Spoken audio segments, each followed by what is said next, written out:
More analysis. Joining me out of New York is Mike Lyons, retired U.S. Army major and combat veteran of the first Gulf War. What do you think the United States is hoping to accomplish with Biden's visit to Turkey?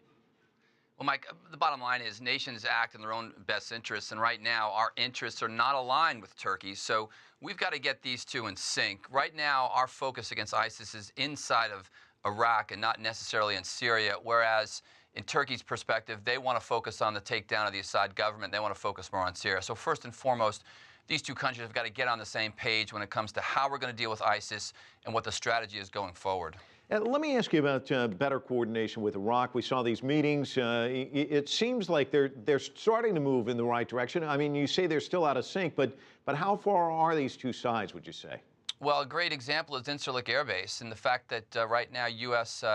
Airstrikes are not emanating from there, and the coalition can't use it. I mean, that would create a tremendous ease of use with regard to missions that were flying both inside of Syria and inside of Iraq. So first and foremost, logistics, which is always the first thing we need.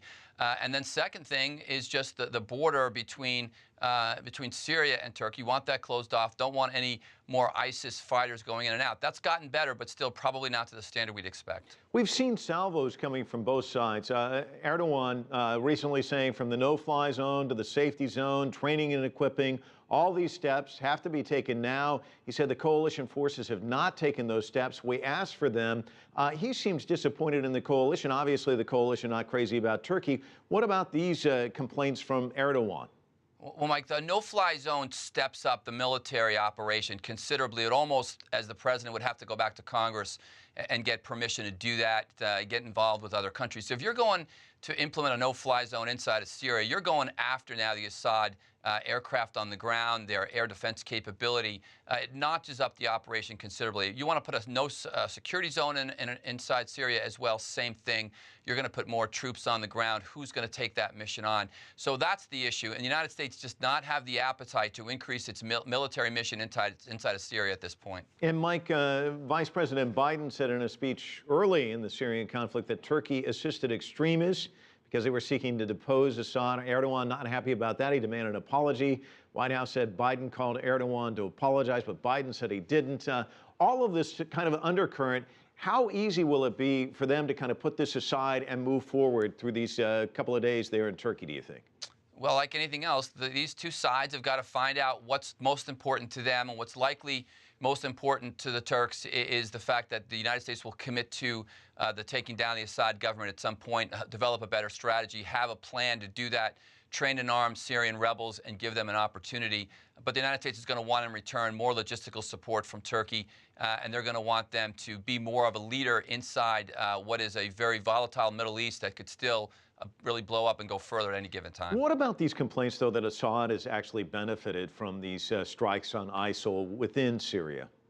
Yeah, that's not negotiable. That's absolutely the case. And I saw Secretary Hagel said that was one of these indirect consequences. That's a direct thing. Everybody knew the second we started bombing inside of Syria, the Assad government was going to gain by that because we were taking out their enemies. So that shouldn't surprise anybody. That's not something that we should look to the Turks and say, look, we didn't realize that was going to happen. But that makes it more understandable why Turkey's so uneasy about entering this in a sense, though. Don't you agree? Yeah, absolutely. I mean, there's no plan for what the government in Syria looks like following the downfall of Assad. The same thing happened inside of Iraq. And in this particular situation, you've got competing religious forces acting on each other in that Turkey's primarily a Sunni nation, Iraq, a Alawite Shia, and they're going to want to impart their influence over that situation. Iran now is involved because they want to back the Assad government. You've got all these forces that are religious undercurrents that are going to impact whatever the solution is going to be inside of Syria. Well, you're a combat vet who spent some time over in that area. What do you think about the strategy thus far by the U.S.-led coalition? Mike, I think so far so good. We've got enough bandwidth to focus right now on Iraq, and I think that's where the effort's got to be.